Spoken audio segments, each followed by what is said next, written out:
महान कैसे होते? वो तो दुष्ट दुराचारी आज भी हैं, उस समय भी थे, आज भी थे। ठीक है, तो यहां इसकी अग्रभाग को छछिया भर छाछ पे नाच नचाए। मैं आपसे पूछना चाहता हूं, ये बताइए कि जो बच्चियां थी जदुवंश की, जदुवंश की, गोपाल वंश, गो मने गौ, पाल में रक्षा करने वाला वंश कि जो बच्चियां थी, क्या वो तपस्या की थी ब्रह्मा जैसा? बोलिए, शेष नाग की तरह, सूर्य भगवान की तरह, इंद्र देवता की तरह क्या तपस्या की थी? नहीं नहीं नहीं। लेकिन ताही मिले अहिरन की छोहरिया। अहिरन जाति का मतलब नहीं है, यहां जाति भगवान को नहीं पा सकता। न उच्च कुल में जन्म लेने से पा जाएगा और न नीच कुल में जन्म लेने से पा जाएगा। आज भी जदुवंश कुल में बहुत बच्चियां उत्पन्न है। क्या सभी के पास भगवान जाते हैं मक्खन मांगने, नाचने के लिए? नाचते हैं, मक्खन दे दो, वंश तो नहीं कर जाते हैं? नहीं। वही कहते हैं कि ताही मिले अहिरन की छोहरिया, मिल करके, अच्छा अकेले में अहिरन, अहिरन जात से मतलब नहीं, अहिरन, और जो अतीत में हेरा जाए, खो जाए, यानी भगवान में जो अपने आप को खो दे, सदगुरु की याद में अपने आप की सूझ बूझ भूल जाए, वही अहिरन है। ठीक है ना?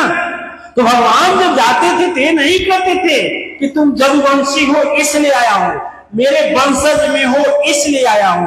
भगवान यह बोलते थे कि तू मेरे में खो गई हो, सुध बुध खो गई हो।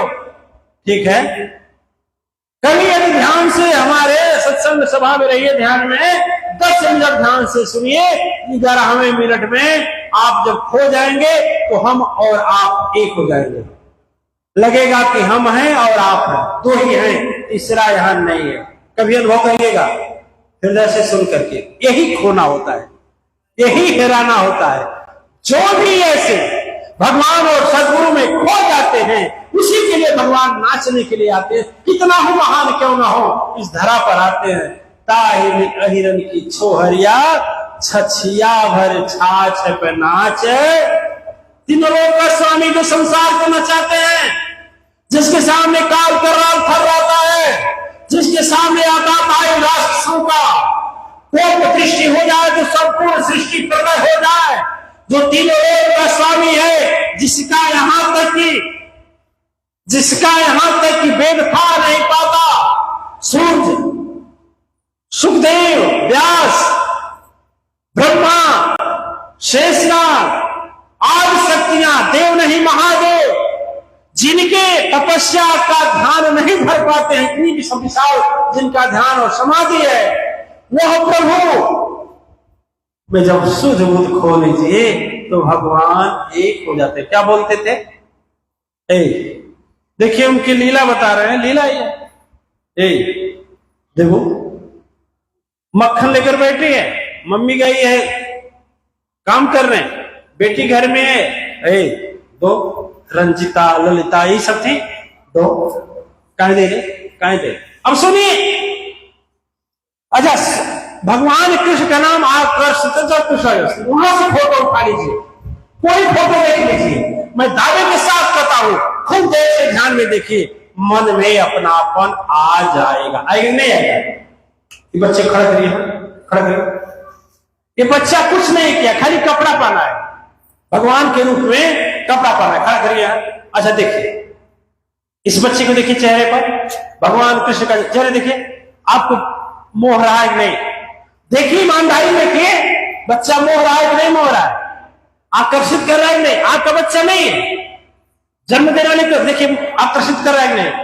जिसके नाम पर महज वस्त्र धारण कर लिया जाए तो आकर्षण आ जाता है। देखिए एक टक देखने का मन करेगा, बोलिए हाँ, उसका वाणी में सुनने का मन करेगा, है कि नहीं? दीजिए मुरली दीजिए भाई, थमा दीजिए उसको, खेल। देखिए हमारे कहने का मतलब यह है दिव्य आत्माएं, आज ही जिसके नाम पर वस्त्र धारण कर लिया जाए, आज जिसके नाम से, अच्छा देखिए कितना हो आपका हृदय दुख हो, एक बार चेहरे को देखेंगे तो मगनता तो आ ही जाएगी, नहीं आ जाएगा? निष्ठुर से निष्ठुर मन के अंदर भी वह देखिए, वही प्रभु की आभा आज के दिन प्रतिबिंबित है। मक्खन मिलेगा, घबराओ नहीं, ठीक है? उतार दीजिए, बच्ची गिर सकती है, हाँ खींच लीजिए, खींच लीजिए, खींच लीजिए। ए मुरली में जाइए, ए अरे आप लीला कर दीजिए, मुरली में जाइए। ऐसे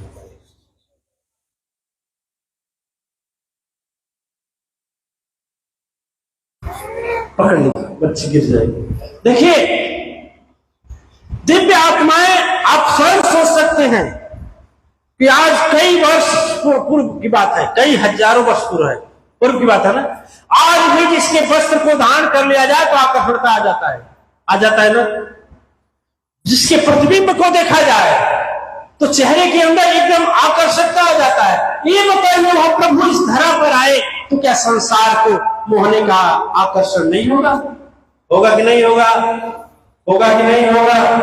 आकर्षण भगवान कृष्ण यदुवंश को इसीलिए चुने कि बहुत भोले भाले होते हैं लोग, दिल के काले नहीं होते हैं, दिल के विषैले नहीं होते हैं, और यदुवंशी आज भी हृदय से शुद्ध और पवित्र होते हैं। जात का नाम नहीं ले रहे, लेकिन कुछ असर आएगा ना, असर आएगा ना, भगवान का असर आएगा ना। तो आज भी शुद्ध हृदय के होते हैं और जिसका साथ करते हैं, जिसका साथ निभाते भी हैं। देखिए अष्टमी के दिन अवतरण क्यों हुआ? अष्टमी के दिन अवतरण मात्र इसलिए हुआ, 7 चक्र मनुष्य के अंदर होता है, 7 चक्र, मूलाधार से लेकर सहस्त्रार तक 7 चक्र है। लेकिन 8 सहस्त्रार चक्र के बाहर जो 8वीं शक्ति है, जब आप लोग क्लास लेंगे तो उसमें समझाया जाएगा और अनुभव भी कराया जाएगा। तो 8वीं शक्ति जो है, जहां से जाने के बाद आदमी समाज में प्रवेश कर जाता है, यह आत्मा परमात्मा में मिलने लगता है, शरीर से चैतन्यता हट जाती है और अपने निज स्वरूप में उस परमात्मा में आदमी प्रवेश करने लगता है, स्थित होने लगता है। वह 8वीं शक्ति है। तो कंस 7वीं शक्ति के सारे उसके पास सिद्धि थी, मात्र कंस को मारने के लिए भगवान इसमें अवतरित हुए अष्टमी में। वहीं पर देखिए, इनके एक कदम पीछे जाएंगे तो क्षीर सागर निवासी भगवान राम जब प्रकट हुए